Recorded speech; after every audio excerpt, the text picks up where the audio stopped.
Broadcasting from the Vancouver Convention Center in British Columbia, Solutions Review is on location at the FME User Conference 2022, the peak of data integration. Brought to you by Safe Software.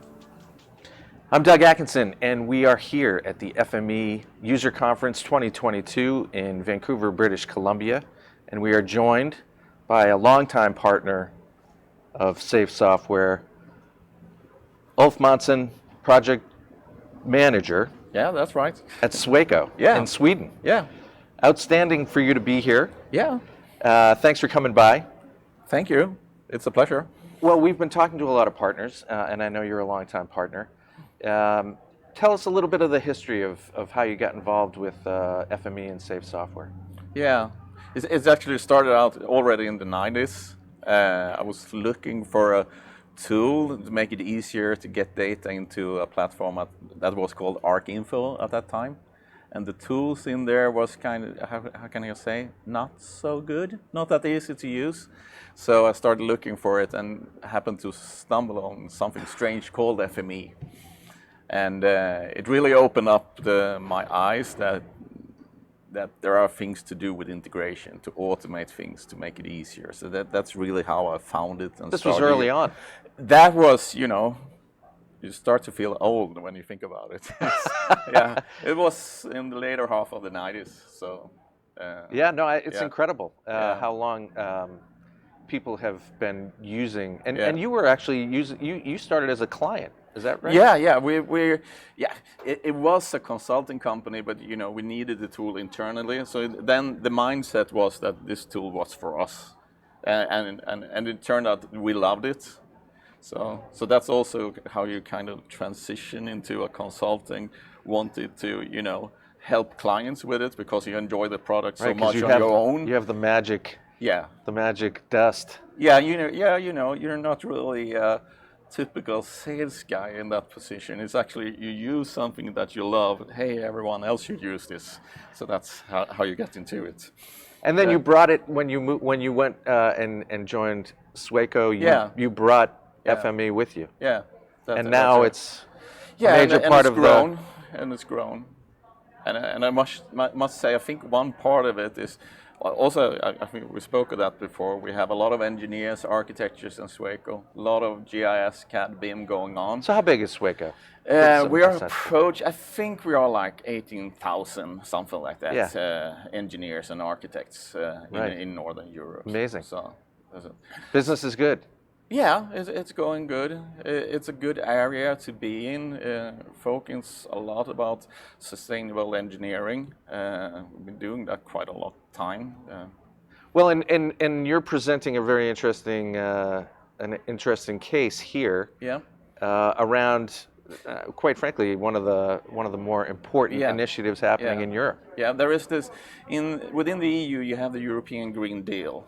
Which is, in reality, there are a lot of things there, but one of the main goals is to reduce greenhouse gas emissions. And how do you follow up on this? Then you have this European Environment Agency that is responsible for that, and that is a FME client of us. So we've done a project together, and with a lot of help with Safe Software, where we created system support for the European Environment Agency that will help facilitate reporting of environmental data. So it makes it possible to follow up our greenhouse gases, for instance, greenhouse gases, it can be other things as well, follow up that those are being reduced at the rate. Well, so this is one of the most important elements of these initiatives is the reporting and the data. Yeah. Because ultimately, I think a lot of people don't feel. There are a lot of people who don't feel that or they can't comprehend how it can be measured. No. Do you know what I understand? Yeah, you know what I'm saying? And so they have this kind of resistance to the idea and being able to actually prove out. Yeah. With data and an ability to incorporate. Data. Yeah, really, there's no point of having a goal if you can't measure if you reached it. Right, right. That is the key. And it has to be validated. Yeah. I mean, there has to be a certain amount of authority and certainty behind it. Yeah. In order for people to push do further. that. Yeah, that's very true. But it also means, I mean, the amount of data here is really staggering. So there was also a very Incredible. big need for automation, because I think there are about the European Environment Agency. They have about 100 different kinds of data series they collect from most of the European countries. I think it's about 50 European countries. So you have, 50 times 100, and it's all kind of data. It can be geographic data, it can be documents, and so on. So the amount of information here is really staggering. And FMEUC plays a very big part in that, in their And so does the spatial element really make it work? Is that the spatial It's really elements? important. The spatial element is really important here. Right. Yeah. And so it's really it's a game changer in terms of that sort of climate action reporting, which again I think is hard for people to conceptualize. Yeah. That's exciting. Yeah. And the abilities that FME have, if you think about automation, handling different kinds of data, is really a key here. And one thing is that different countries, they have about the same kind of data, but it's structured a little bit different in every country. And so all those differences, you have to handle these when you collect them at one central place. And FME is really good at that. Rearrange, And make normalize the it. data. Yeah. Normalize the data. So. Well, and so I got to assume that as well, because you're dealing with multiple government reporting entities, that that having that kind of centralized ability to integrate it is incredibly complicated. It is. So I must say I have the highest respect for this client. They have a lot of, it's a very international environment, right, with experts from all over Europe working in there. Different languages, different reporting schemas. And so on. So there is a lot of knowledge in there. And really we are just, help facilitate the technology and get that working in there, which in itself is not a little job, because there's a lot of computing power in the background. And, that's tremendous. Yeah. Well, congratulations on that. That sounds important. Yeah. That's great. Yeah, it's a good place to be if you like data and you're, engaged in making the environment a little bit better.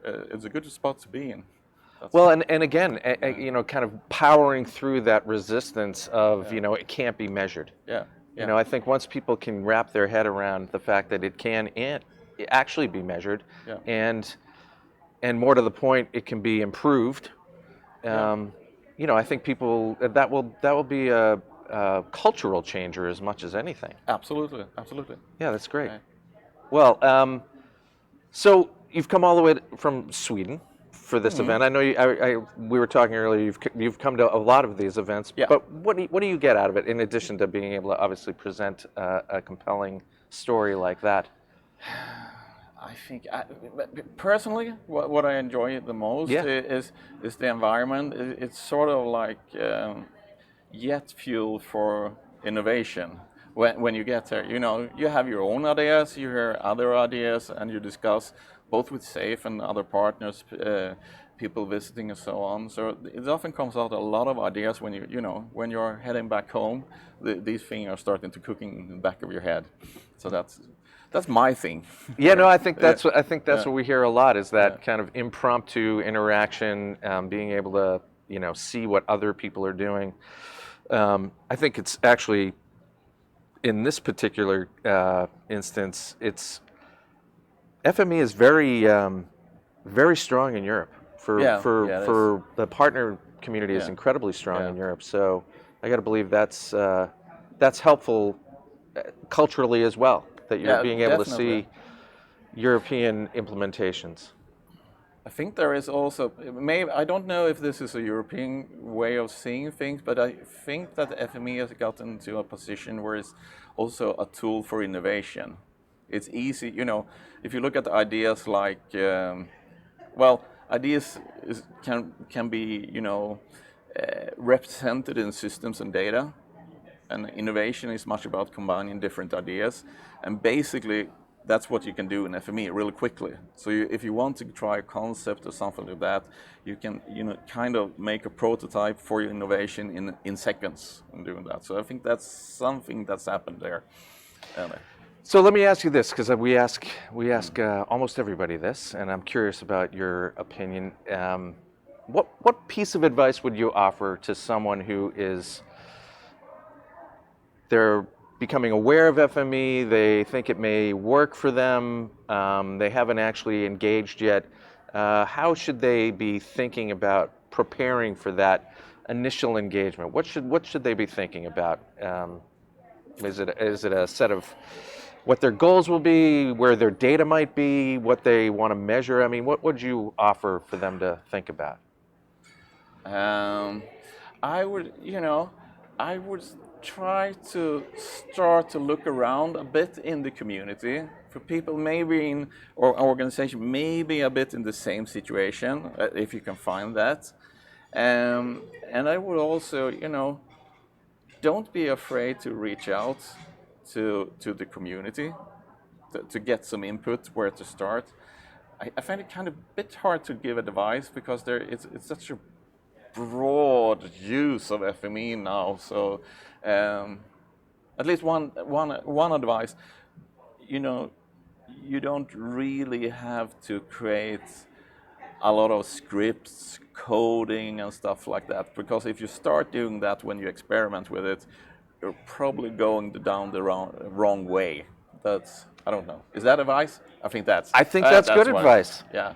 Well, thanks very much for swinging by this morning. We appreciate the time. A great story that you're telling, and best of luck at the rest of the show, and best of luck for the rest of the year. Thank you very much. It was a pleasure. Thank you.